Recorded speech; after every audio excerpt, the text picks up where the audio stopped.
Yes, hello everyone. This is my probably fifth video lecture on colonialism and post-colonialism. And in this particular lecture, I will talk about Edward Said and his notion of post-colonialism, his theory of Orientalism specifically, and we'll try to discuss how he inaugurated the entire modern academic field of the post-colonial studies in his own way. So this is Edward Said, perhaps the most influential and celebrated academic figure in the school of post-colonialism. So Said was born in 1st November 1935 in Didan, Palestine. The mandatory Palestine, now it is in Israel, and he was a United States citizen, educated in British and American systems, died in 2003 in the New York City. His father was a United States military veteran, and he was a professor of literature at the Columbia University. He was a public intellectual and, as I have already said, a founder of the academic field of the post-colonial studies. His most discussed and famous ideas about Occidentalism and Orientalism, the conception of the other, these things have always been discussed in the field of the post-colonial studies. Now let us begin with his notion of Orientalism. What is Orientalism? Orientalism is basically a style of thinking. It's a form of representation of showing the Eastern people, specifically the people of the Middle East, and how these people of the Middle East, the Arabs, the Asians, the Africans, the people of the Turkey, the Ottoman Turks, are being represented in a specific way in the eyes of the Western people. Orientalism is basically it's an intellectual documentation of the Western people, of the Eastern people by the Western people. So it's a way of seeing, it's a kind of colonial gaze, it's a sort of visualization, it's a sort of surveillance of the Western people, of the Eastern people by the Western people. Okay, sorry for the confusion here. So Orientalism is a form of representation that created opinions, ideas and images of the non-European culture in racialized ways, so that the East was always contrasted negatively with the Europe, and it justified the colonial presence in the East. তাহলে Orientalism কি করলো?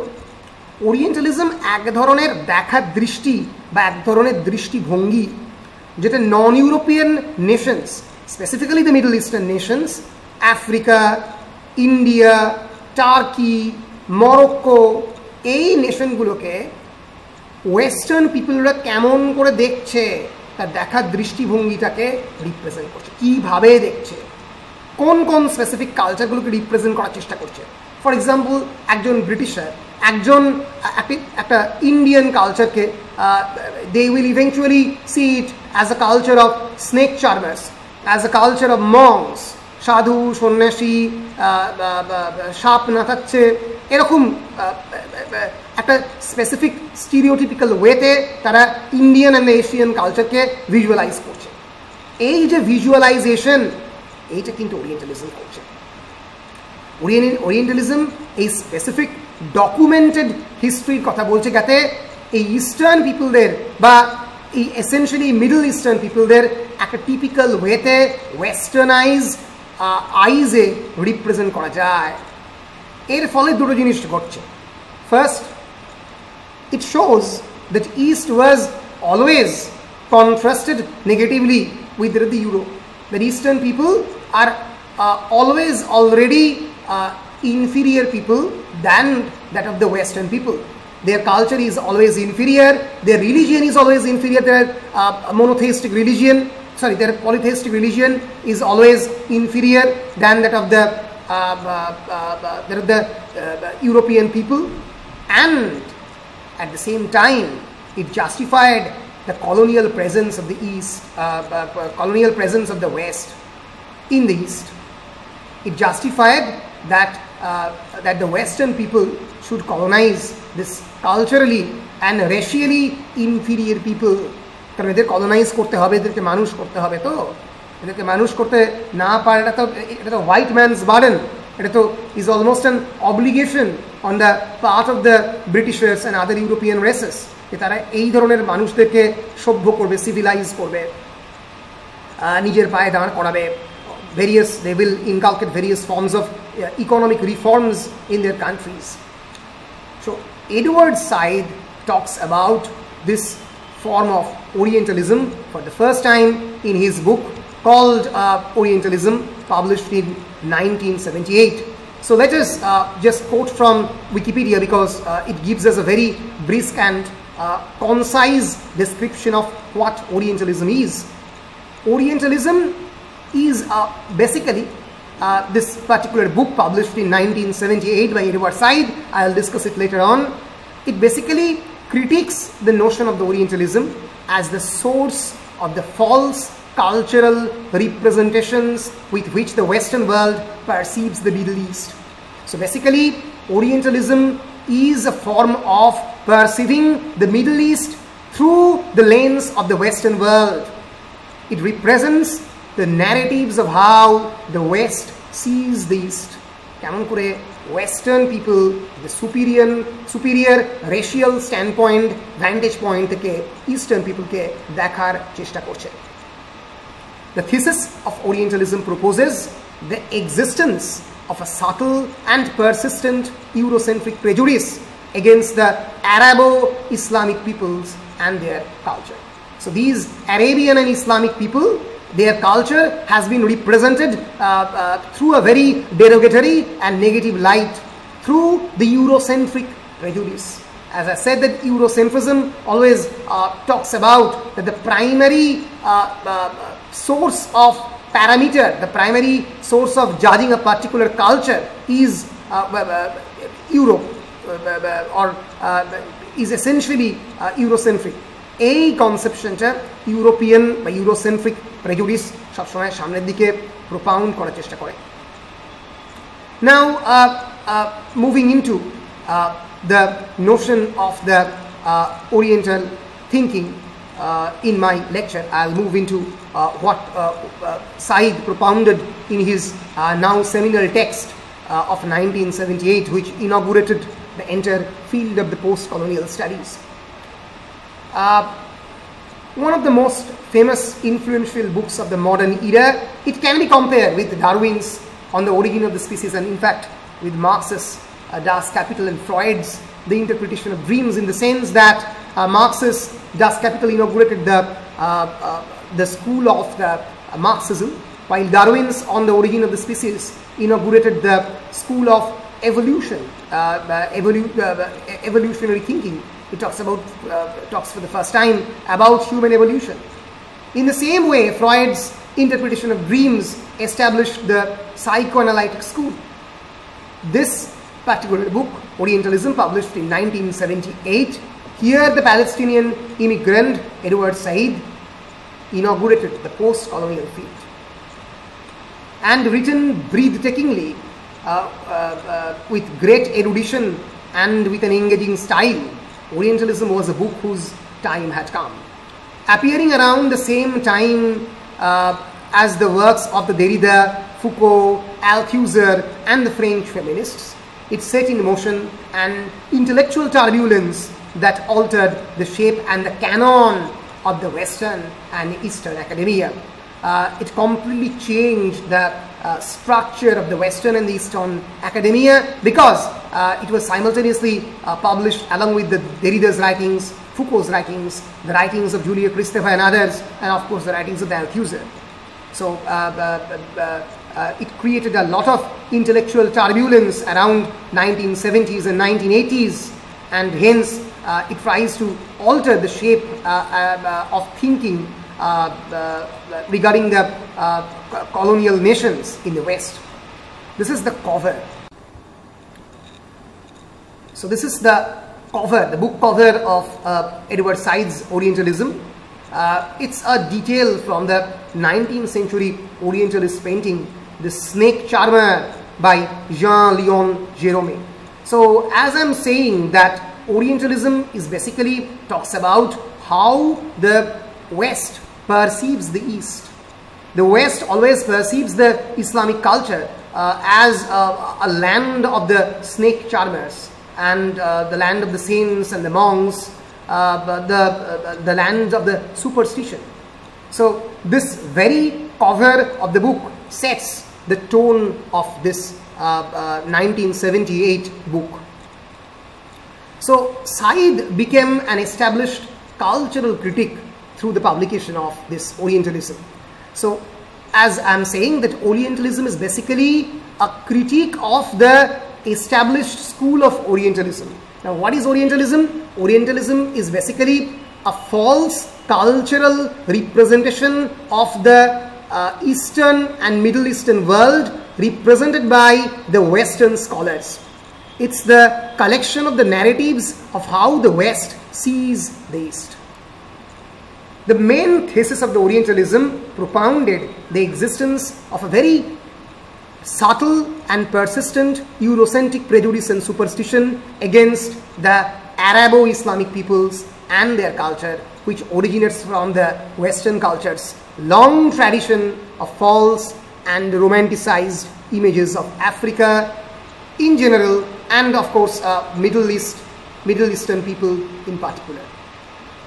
Now, that such cultural representations have served and continue to serve as implicit justifications for the colonial and imperial ambitions of the European powers in the United States has been propounded by Edward Said.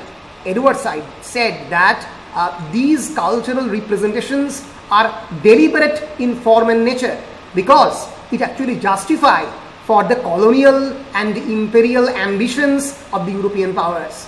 তারা যারা আরো বেশি করে পরবর্তীকালে colonise করতে পারে এইটা তাদের কারণ দিচ্ছে যে এই eastern people are uncivilised, they are not civilised enough to stand on their own feet and hence please colonize them. And in the same way, Said denounced the political and the cultural malpractices of the regimes of the ruling Arab elites who have internalized the false and romanticized representations of the Arabic culture that were created by the Anglo-American Orientalists. He said that some of the ruling Arab elites also internalize these false, romanticized representations. They have falsely emulated the notions created by the Anglo-American Orientalists. তারা যেভাবে represent করার চেষ্টা করেছে Anglo American ওরিয়েন্টালিস্টরা, তারা যেভাবে Morocco, Tunisia, turkey এদেরকে represent করার চেষ্টা করেছে, সেই ফলস লাইটে এই এলিটরা, অ্যারাবিয়ান এলিটরা অনেক সময় নিজেদেরকে প্রজেক্ট করেছে। অ্যারাবিয়ান পেনিনসুলা মানেই হচ্ছে আঙুরের রস খাচ্ছে, একটা আঙুর সামনে ধরে একটা সাহেব খেতে আরম্ভ করে, একটা অ্যারাব পিপল খেতে আরম্ভ করছে। অ্যারাবিয়ান পিপল মানেই exotic people, the land of the fantasy and adventure. It means lot of splurging of the economic resources. এই যে রিপ্রেজেন্টেশনটা দেখাবার চেষ্টা করছে access, Arabian Peninsula means excess.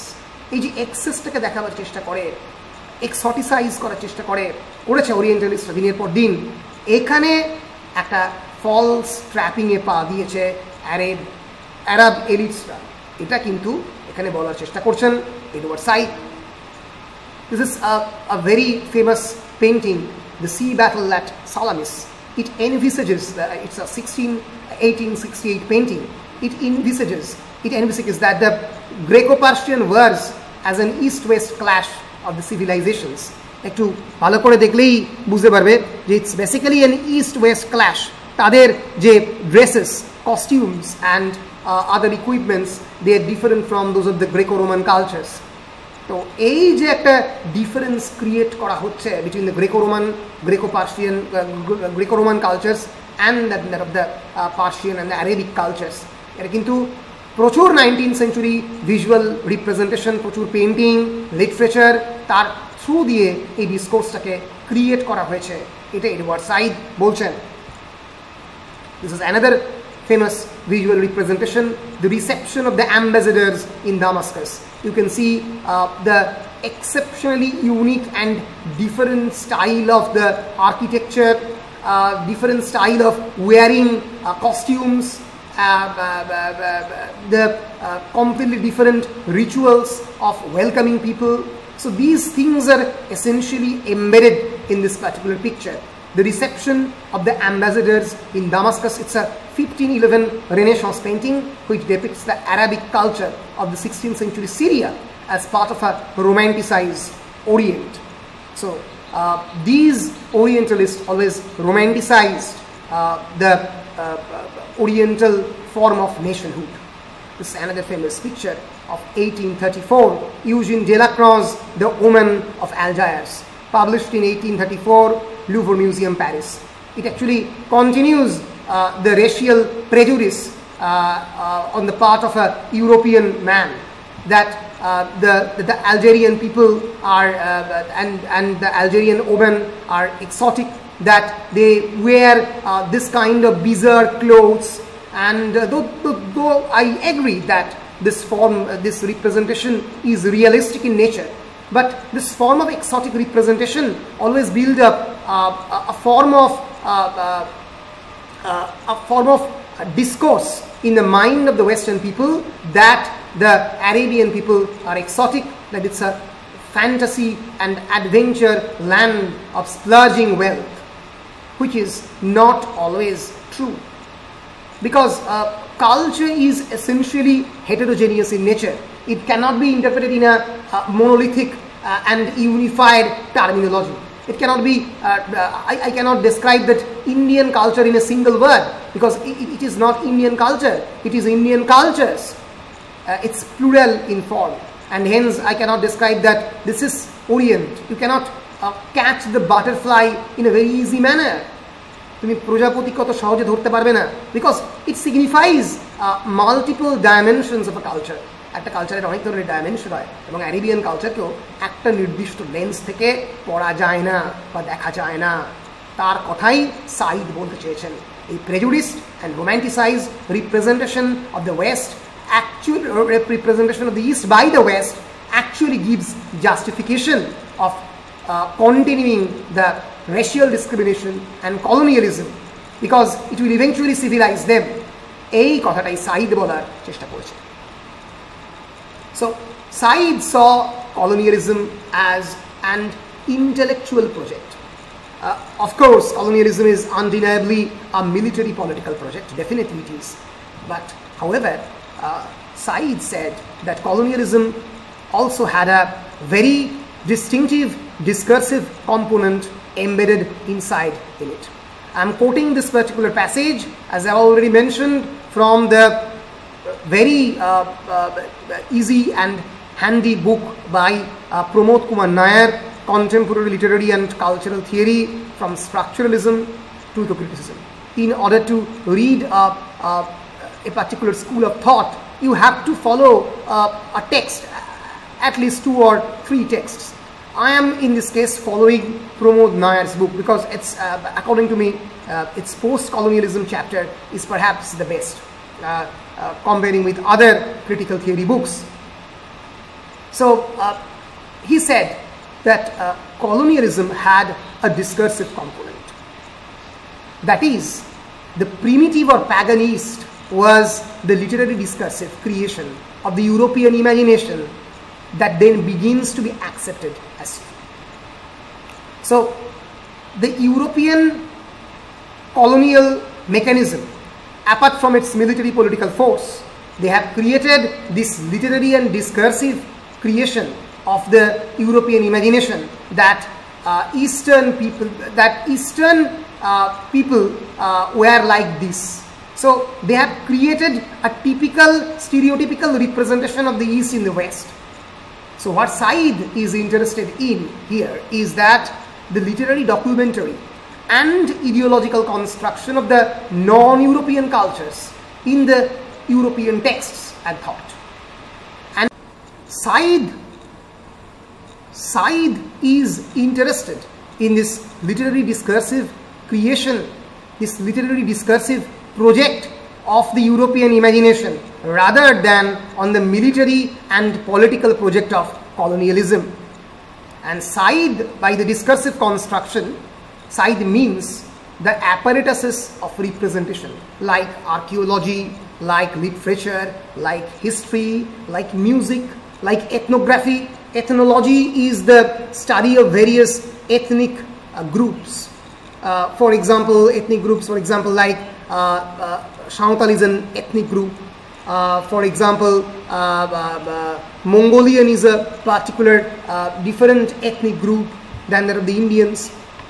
So through these various fields, the study of the fields of the archaeology, the literature, history, music, ethnography, political theory, and social commentary used by the various European colonial powers, how they represent East in a certain way. Said want to excavate this form of discourse building on the part of the West. And he argued that this representation of the East was integral to the conquest of the East. So this particular way of representing the East is interconnected with the conquest and the military expansion of the Eastern world, because the epistemological domination of the East through documented knowledge and archivization enabled the Europe to obtain and retain power. Because through this epistemological domination, জ্ঞান তত্ত্বের ভিত্তিতে আমি যদি একটা বিশেষ দেশকে dominate করতে পারি, তার উপরে অধিকার আমি বর্তাতে পারি, আমি যদি তার উপরে কোনোভাবে আমার ডমিনেশনটাকে এস্টাবলিশ করতে পারি জ্ঞান তত্ত্বের ভিত্তিতে, তার মানে এসেনশিয়ালি একদিন আমি সেটার মিলিটারি অ্যান্ড পলিটিক্যালিও সেই পাওয়ার রিটেন করতে পারবো। And this form of epistemological domination and intellectual domination will eventually help me in continuing my colonizing capability. So to put it in a different word, discourses that constructed the Orient in certain ways contributed to the political and military power of the European over the native. So there are certain important points that Said propounded in Orientalism. As I have already said, that Orientalism is basically an European construction of the East as primitive, savage, pagan, underdeveloped and criminal. Now such a construction actually enabled the European to justify his or her presence. Now what are some of the important points that of Orientalism that we can look into? First, the European has particular ideas about the Hindu and Islamic cultures and systems within his consciousness, which Said said that this is latent Orientalism. Second, the European collects notes about these native systems based on this prejudiced and superficial notion about East. Based on this, he collects notes in his diaries about these various native systems. So these are the steps through which the entire idea of the Orientalism is constructed. Then the European interprets these notes from the standpoint of his already existing misconceptions and ideas. So basically this entire school of the Orientalism is founded on misconception and prejudice. And then native opinions on the native reality are ignored in favor of authoritative, so-called quote-unquote authoritative European readings and interpretations, which Said said that this is manifest Orientalism. So he distinguished between two forms of Orientalism. One is latent Orientalism, another is manifest Orientalism. So latent Orientalism is the primary or preconceived idea of the Europeans regarding the Hindu and the Islamic systems, and manifest Orientalism is the written documentation of the written so-called authoritative European readings and interpretations of the Eastern cultures. In the fifth stage, the European interpretations become the standard versions, the standard readings that then reinforce the latent ideas about the Hindu and the Islamic systems. আমরা অনেক ক্ষেত্রেই বলি যে, for example, the Flora and the Fauna of Bengal by Valentine Ball, written by Sahib at that time, একটা canonical text on the Flora and Fauna of Bengal. কিন্তু কোনো একজন সাধারণ বাঙালি চাষি যদি সেটা নিয়ে লিখত, সেটা একটা অথরিটেটিভ রিডিং হতো না। সাহেবদের রিডিংটাই একটা অথরিটেটিভ ডিটেলড রিডিং হিসেবে ট্রিট করা হয়। The sixth stage is that these readings are actively then linked to and reflect the political demands and acts of the colonial administration. This is the most dangerous stage, the sixth stage, that these so-called authoritative readings of the Sahibs or of the Europeans, which are actually steeped with prejudice and a sense of racial discrimination, they are then actively linked with executive, administrative and judiciary systems, which is most dangerous, and they often act as part of the colonial administrative system. So, for example, as I have said, the entire field of anthropology was military science, military techno-science. It was invented in order to classify some tribal people, in order to show that whether they are, in order to discover that whether they are really humans. আদৌ বিভিন্ন লোধ সম্প্রদায় বা অন্যান্য বিভিন্ন ধরনের সাঁওতাল, কোল, ভিল, মুন্ডা, পিছিয়ে পড়া ভারতীয় সভ্যতা, পিছিয়ে পড়া ভারতীয় tribal groups, and at the same time the tribal groups across the world, তাদেরকে যে দেখার লেন্স হিসেবে অ্যানথ্রোপোলজিকে প্রথম ডিসকভার করা হয়। তোমরা জানো কিনা জানি না, anthropology as a discipline emerged in the early 19th century with the in the hands of the various Indian viceroys, and particularly Lord Curzon specifically. So তারা যেভাবে কনস্ট্রাক্ট করতে আরম্ভ করলো যে লোধ সম্প্রদায় মানে হচ্ছে এরা এসেনশিয়ালি অনেক ক্ষেত্রেই চোর হতে পারে, এরা ডাকাত হতে পারে, এদের মধ্যে জেনেটিক্যালি কনস্ট্রাক্টেড থাকতে পারে ডাকাত হওয়া। তো এই যে একটা পার্টিকুলার সম্প্রদায়কে আমি বলে দিচ্ছি একটা পার্টিকুলার প্রফেশনের সঙ্গে ক্লাসিফাই করে দিচ্ছি ইচ্ছে করে, এবং অলমোস্ট আমার নিজের কলোনিয়াল অ্যাডমিনিস্ট্রেশনের সুবিধের জন্য যাতে এদেরকে আমি কলোনাইজ করতে পারি, এদেরকে আমি কন্ট্রোল করতে পারি, একটা পার্টিকুলার ল্যান্ডের একটা পার্টিকুলার এরিয়ার মধ্যে সারাউন্ডেড এরিয়ার মধ্যে রাখতে পারি।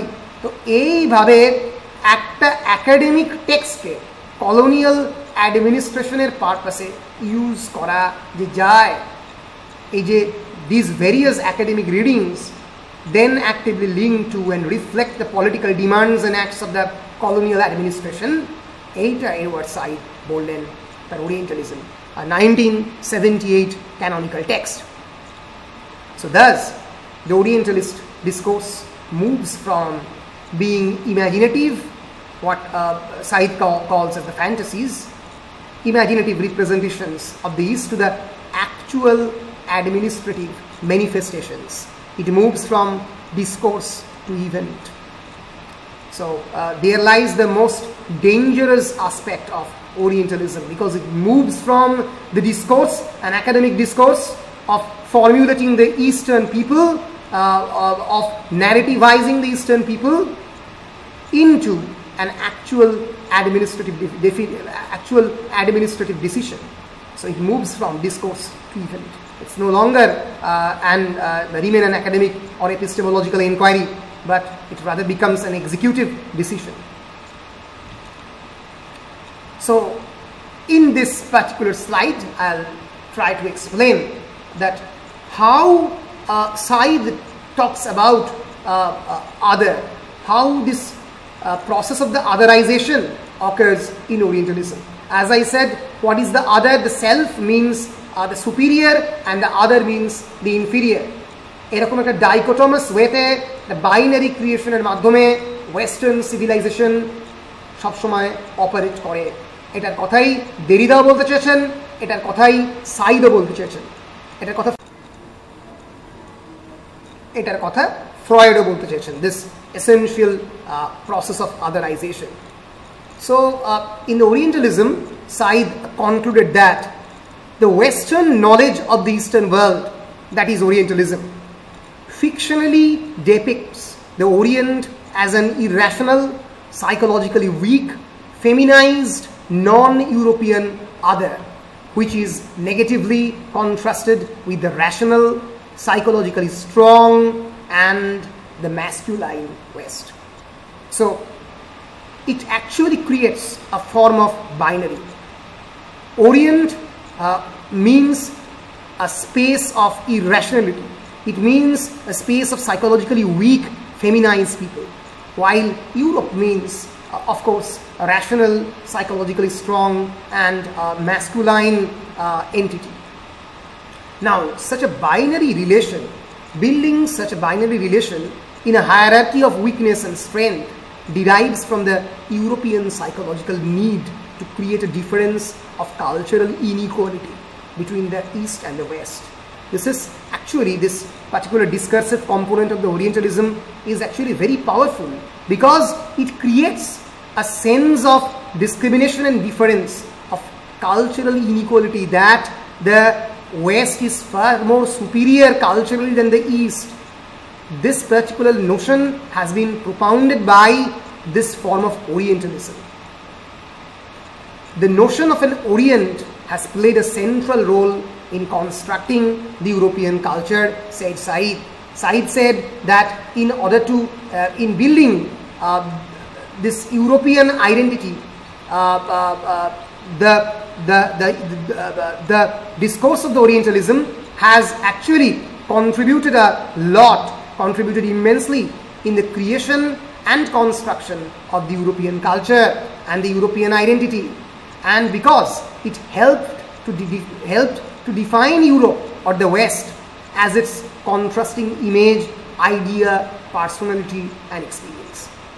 So the binary relationship of the strong West and weak East reinforces the cultural stereotypes invented with literary, cultural, and historical texts that are more fictitious than factual, yet which give the reader of the Orientalist texts, history, travelogue, anthropology, etc., a limited understanding of life in the Middle East, because Orientalism conflates the different societies of the Eastern world into homogeneous world of the Orient. Said said that why these Orientalists have failed to read the actual Orient. Why? কেন তারা ব্যর্থ হয়েছে ওরিয়েন্টকে ধরতে? Because they have failed to produce the heterogeneous cultures. They have failed to understand the very nuanced and heterogeneous culture of the Eastern world. East মানেই শুধুমাত্র Ottoman Turk's নয়, east মানেই শুধুমাত্র মরক্কো নয়, ইস্ট মানেই শুধুমাত্র এসেনশিয়ালি ইন্ডিয়া বা পাকিস্তান নয় বা চায়না নয়। ইস্ট মানেই কিন্তু এই সমস্ত ইন্ডিয়া, চায়না, মরক্কো, এটার এই প্রত্যেকটা দেশ ডিফারেন্ট হেটারোজেনিয়াস কালচারকে রিপ্রেজেন্ট করছে in different manner. So two represent this multi-dimensional nuance culture in your own way. Otherwise, you will never be able to interpret the Orient in an authentic manner, said Edward Said. And the most important thing that he said, that through this construction of the other, this construction of the other actually helped Europe to define as its contrasting image, idea, and personality and experience. It contrasted itself with the Eastern way of thinking, with the Eastern outlook. নিজেকে eastern আউটলুকের থেকে differentiate করার জন্য, আলাদাভাবে segregate করার জন্য এই আদারাইজেশনের প্রয়োজনীয়তার কথা এডওয়ার্ড সাইড ওরিয়েন্টালিজমে বললেন।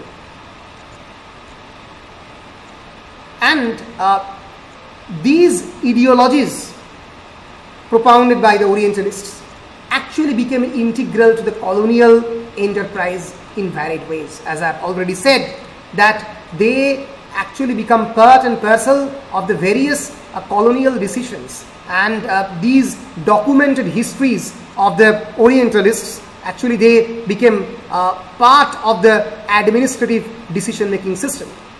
And more insidiously, these ideologies circulating as literary and other texts worked their influence on natives too.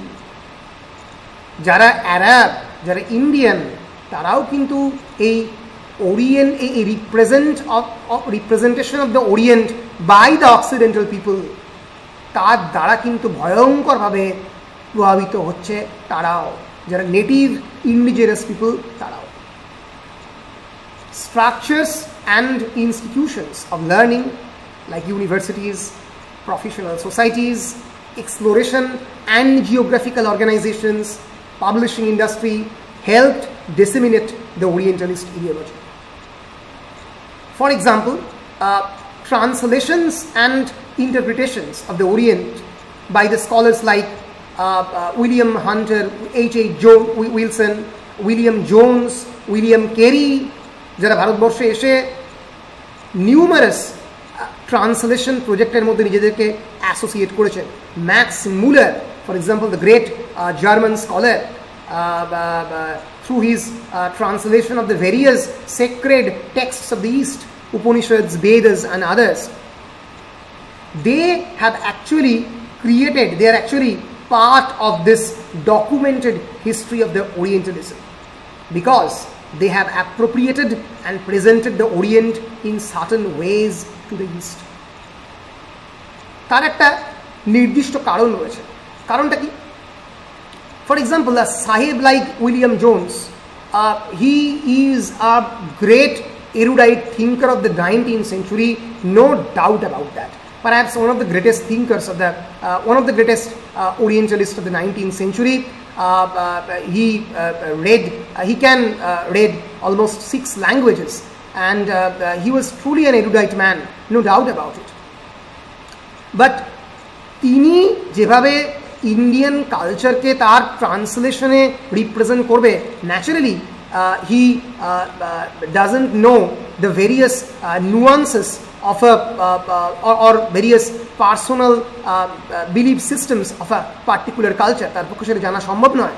এর ফলে ন্যাচারালি তার translation of the Ramayana and the Mahabharata and the Upanishads, তার মধ্যে কিছু এসেনশিয়াল ফল্ট বা ফাটল থেকে যাবেই।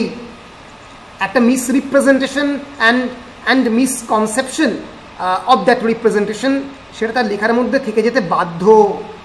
কিন্তু যখনই তিনি তার এই ট্রান্সলেটেড টেক্সটটা ট্রান্সলেটেড টেক্সটটা অক্সিডেন্টে রিপ্রেজেন্ট করছেন, হিজ টেক্সট অফ ওরিয়েন্ট, তখনই it actually creates a form of prejudice Notion about various Indian and native subjects, about Hindu law, about Sanskrit literature, about tropical diseases.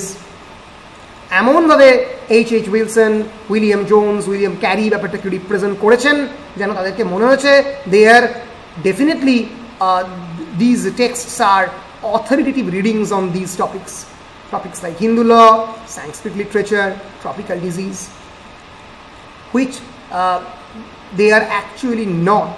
সবসময় সেটা সম্ভব নয় একটা মানুষের পক্ষে সমস্ত বিষয়ে এক্সপার্ট হওয়ার, কিন্তু হয়তো আননোয়িংলি অ্যান্ড আনইনটেনশনালি তারা এই ওরিয়েন্টালিস্টরা কলোনিয়াল অ্যাডমিনিস্ট্রেশনকে হেল্প করেছে in order to extend it's authority over the native indigenous people. So for when the English education was first introduced by Thomas Babington Macaulay, when native texts were translated into English, or when Europeans framed the laws for the natives, they used the stereotypes already in existence in the texts of these Indologists. তারা যেটা represent করেছে already, সেটা তাদের হাতে text আকারে সেই সমস্ত সাহেবরা যারা অ্যাডমিনিস্ট্রেটিভ ডিসিশন নিচ্ছে তাদের হাতে অলরেডি রয়েছে। That the Indians are essentially primitive, pagan and childlike natives. রামের যে টিপিক্যাল রিপ্রেজেন্টেশন, যে রাম সীতাকে বনবাসে পাঠিয়েছিল 12 বছরের জন্য, হয়তো একটা স্পেসিফিক পার্টিকুলার ইন্ডিয়ান কালচারের একটা স্পেসিফিক অত্যন্ত নুয়ান্স পার্ট এই বনবাস পর্ব। কিন্তু যেভাবে একজন সাহেব এই বনবাস পর্বকে ইন্টারপ্রেট করবে সেটা কিন্তু এসেনশিয়ালি প্রেজুডিসড অ্যান্ড রেশিয়াল হবে। তো এটা হয়তো আনইনটেনশনালি না জেনেই these great oriental scholars they have created a different prejudiced image of India and other Oriental countries to the Occident. So, and it actually helped the Indian administration to propound laws propound various laws and take various executive decisions based on these texts. So the expert opinion also came from the Europe. And this was a brilliant move, Said said, that for both hypothesis and proof came from the same ideological political formation. যে hypothesis দিচ্ছে সেটা proof আকারে, আইনের আকারে এই একই ideological formulation, এই সাহেবরাই একই ইডিওলজিক্যাল ফাউন্টেন হেডের মধ্য দিয়ে সেটা বেরোচ্ছে। So when such irrefutable proof was provided to the native, he or she accepted this as true, and the consequence is really fascinating, said Said. The native began to look at him or her through the eyes of the European, because he or she, the native, had accepted truth of all the representations made by the European. Jeta kotha already has been been propounded by Fanon, that these native people they have then began to see themselves as very already inferior, and it actually created an internal violence within his psyche. So Said's work demonstrates through his extraordinary insight a simple truth, that the empire may have been owned by the sword and the gun, but it was kept alive through the active acquiescence and obedience of the native, who by accepting the truth of the Orientalist discourses sought, demanded and reinforced the European colonial presence. So Orientalism propounded that the history of the colonialism is not actually about the history of the sword and the gun. শুধুমাত্র বন্দুক দিয়ে একটা বিরাট বড় সাম্রাজ্য রাখা যায় না। কিভাবে রাখতে হয়? Through the discursive components, through the representation of the East to the West in a different way, through the obedience and the acquiescence of the native কে মানতে বাধ্য করা যে সে আসলে inferior, এটা through দিয়ে। So Said was arguing in the tradition of the Althusserian Marxism, where the native subject is interpelled. We will discuss it later, that Louis Althusser coined actually a term called interpellation.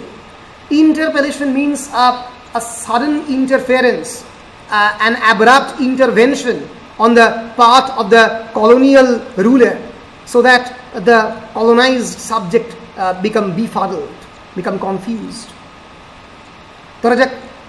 Althusser actually gave the example of the traffic police, that you are crossing a zebra crossing at a certain point of time, and suddenly a traffic police said that please wait. This intervention on the part of the state actually befuddled you. You become confused.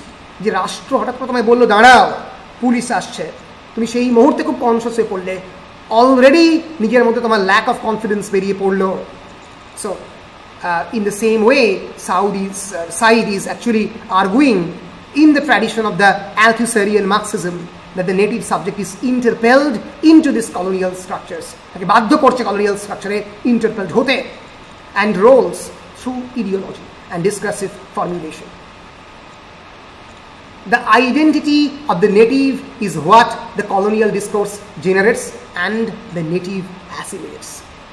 It is this process that helps colonialism attain and retain its control. It helps colonialism to sustain its control over the native people. The empire, said Said, thus demonstrates, was kept not through the coercion but through consent. It's not always about coercion. শুধুমাত্র যুদ্ধ, গান and the gun powder and the sword দিয়ে জেতা যায় না, অনেক সময় discursive component দিয়েও জিততে হয়, এবং সেটা British and the other European কলোনাইজাররা করে দেখিয়ে দিয়েছে। So Said concludes that empire was sometimes kept alive not through coercion but through consent, and consent is achieved through discourse, through discursive formulation. Orientalism demonstrated the political nature of culture, of the ideological basis of the acts of imagination, that sometimes imaginative acts like literature is not purely imaginary in nature and in character. They are deeply ideological and discursive. একজন মানুষকে literature আমি কেমনভাবে represent করব তার সঙ্গে কিন্তু deeper politics associated, and the material effects of particular kinds of representation. Of course, there are material effects of these representations. Said located culture as a very central component of the empire. সাম্রাজ্যবাদের একটা অন্যতম important দিক হচ্ছে সাংস্কৃতিক ঔপনিবেশিকতাবাদ। সাংস্কৃতিকভাবে একটা race of পিপলকে colonise করো। So Said located culture as central to the empire and thus demonstrated the materiality of discourse and rhetoric. He asked us to read literary and other texts contrapuntarily against the grain in order to detect the racialized imperialist discourse within it and to resist it. So he is actually inviting the readers to have a deconstructive understanding and deconstructive reading contrapuntarily these literary and other texts, reading against the grain so that the reader can detect racialized and imperialist discourse and doctrines that resides within it. Post-colonialism is possible through such a resistant reading. এই যে resistant reading, আমি যে পড়াটা করবো, আমি যদি একটা 19th century medical text of the sahibs পড়ি এখন এই মুহূর্তে দাঁড়িয়ে, আমি কেমনভাবে পড়বো, আমার রিডিং প্রসিডিওরটা কেমন হবে, how it will unmask the colonial, the grand colonial project put forth by the sahebs and the Europeans, কেমন করে সেটা রিভিল করবো, এই রিডিং এর প্রসিডিওর, এই রেজিস্ট্যান্ট রিডিং এর প্রসিডিওরের মধ্যেই পোস্ট কলোনিয়ালিজম লুকিয়ে রয়েছে, এডওয়ার্ড সাইড বলল। So post colonialism is possible through such a resistant reading, where we identify the ideological greeds of the so-called literary texts. There are many multiple layers and greeds in these literary texts. When we begin to develop a different historical narrative other than the one handed down to us by the colonial ruler, by the colonial discourse, when we will reject the narrative, the historical narrative propounded by the European ruler, and we will present a counter narrative, counter historical narrative to that discourse, we will be successful as post-colonial thinkers and post-colonial readers, said Edward Said. In the next lecture, I'll move into Homi Bhabha's notion of mimicry, ambivalence, and hybridity. I'll discuss these things, and then I'll move into Gayatri Chakraborty's Spivak, another very important post-colonial thinker. So for now, thank you. For now, I'm saying bye. We'll be back in the next video. Thank you.